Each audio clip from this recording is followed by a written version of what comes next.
रावण के वध के पश्चात प्रभु श्री राम का अयोध्या में भव्य तरीके से स्वागत होता है। चारों तरफ खुशी का माहौल था। चारों तरफ प्रसन्नता की लहर दौड़ रही थी। हर किसी के चेहरे पर यह खुशी दुगनी हो गई जब सबको पता चला माता सीता गर्भवती है। हर कोई एक दूसरे को बधाई दे रहा है। ऐसा सुखद समाचार मिलते ही पूरा राज परिवार प्रसन्न हो जाता है और उत्सव मनाने लगता है। लेकिन यह खुशी ज्यादा दिन तक नहीं रहती। अयोध्यावासी में कुछ लोग ऐसे भी थे जिनकी प्रतिक्रिया अलग थी, क्योंकि वे लोग सीता को अलग नजर से देख रहे थे। उनका कहना था, माता सीता लंका में रहकर लौटी है। ऐसे में लोग सीता के चरित्र पर बात करने लगे। साथ ही सवाल उठने लगा कि राम ने सीता को क्यों अपनी पत्नी के रूप में रखा हुआ है, जबकि पराये पुरुष के साथ रहने के कारण उनका त्याग होना चाहिए था। उस युग में पति से अलग रहने वाली स्त्रियों के साथ यही किया जाता था। प्रजा और खासकर स्त्रियां सवाल करने लगी।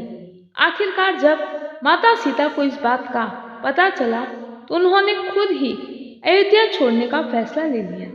प्रभु श्री राम को सिरोधार्य करके लक्ष्मण सीता को छोड़ने जंगल आए, जहां महर्षि वाल्मीकि माता सीता की प्रतीक्षा कर रहे थे। आश्रम पहुंची गर्भवती सीता का दुख देखते हुए वाल्मीकि ने उन्हें धीरज रखने और आम सन्यासियों की तरह जीवन बिताने की सलाह दी। अब माता सीता भी अन्य स्त्रियों की तरह रहने लगी एवं आश्रम के कामकाज में हाथ बटाने लगी।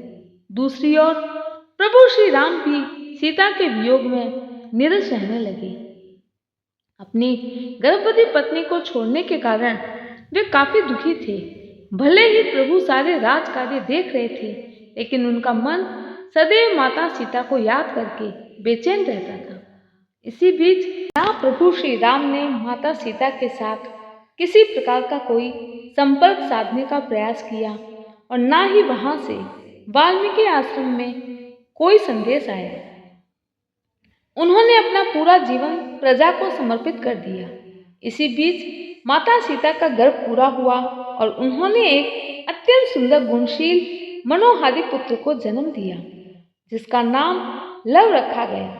लव के जन्म के बाद माता सीता का अधिकतर समय उसके पालन पोषण में गुजरता। आश्रम के अन्य लोग भी उसका ध्यान रखने में सीता माता की मदद करते। वाल्मीकि रामायण के अनुसार आश्रम की दूसरी सन्यासी स्त्रियों की तरह काम कर रही सीता को लव के जन्म के कुछ वक्त बाद लकड़ी काटने जंगल जाना था। आश्रम में किसी को न पाकर माता सीता ने थोड़ा सोचकर महर्षि वाल्मीकि को कुछ देर के लिए उसे संभालने को कहा। वाल्मीकि जी उस समय किसी काम में जुटे थे। उन्होंने हाँ तो कह दिया, लेकिन माता सीता ने देखा मुनिवर अपने कार्य में व्यस्त है और इस व्यवस्था के चलते अगर उनका ध्यान इस बालक पर से हटा या वे अपने कार्य में तल्लीन हो गए तो तब उन्होंने माता सीता ने लव को अपने साथ ही ले जाने का फैसला लिया और निकल पड़ी। इधर काम खत्म करने के बाद वाल्मीकि का ध्यान जब बिछोने पर गया तो बेचैन हो गए। मुनिवर इस बात से अज्ञात थे कि माता सीता लव को अपने साथ ले गई है और महर्षि वाल्मीकि ने लव को इधर उधर ढूंढना शुरू कर दिया।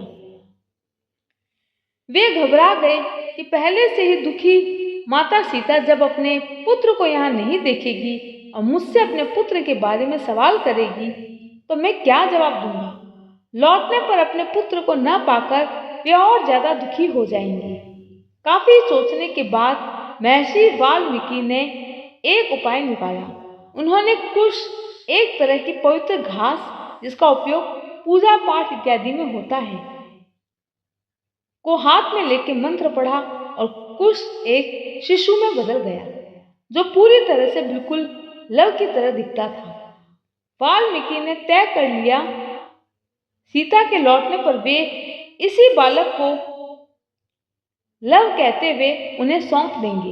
लेकिन ये क्या, सीता लौटी तो ऋषि उनके पास लव को देखकर हैरान हो गए। इधर माता सीता एक और पुत्र को पाकर काफी प्रसन्न हुई। उन्होंने कुश से जन्मे बालक का नाम कुश ही रख दिया। लव की तरह दिखने वाला यह बालक लव के जुड़वा भाई कुश की तरह जाना गया। जय श्री कृष्ण।